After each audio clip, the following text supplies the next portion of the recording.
Hi, this is Renee Newton. This is LED518 Session 5 on Finding Your Voice.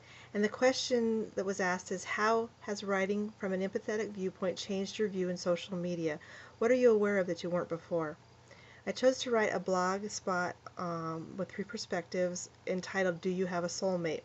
I first ran across a relevant article from Relevant Magazine because we were reading in that magazine, and then it reminded me of a Christian book I'd read on counseling.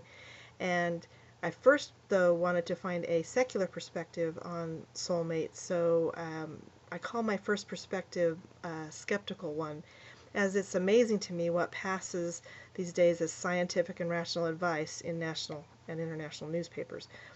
So while I stuck to the secular viewpoint almost to the end, I did hint that I didn't believe it, and that gave the fact that it was my perspective and not just someone else's perspective. And I think that's important, or it wouldn't be my writing at all. The second perspective I call my rational Christian perspective. It's very black and white, and it's sterile, and I would probably lose an audience who didn't have my same viewpoint. And the third one I call my empathetic viewpoint, and closer to my own. Instead of slapping readers in the face for believing mythical garbage, or slapping them with biblical truth if they don't exactly follow it, I tried to present a hopeful viewpoint for both romantics and biblical truth seekers. And so the second set of questions was, have you discovered or honed your voice? What have you learned about the value of choosing your words wisely?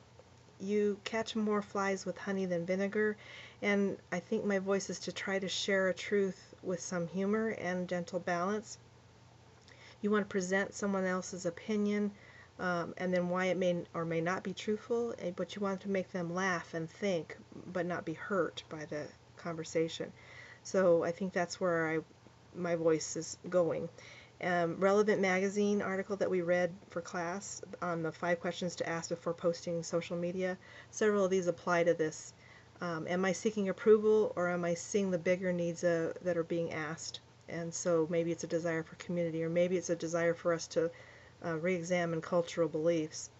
Am I discontent and just complaining on the web? Or is it kind? Jesus said the world would recognize us by our love, so what message are we sending? Thank you.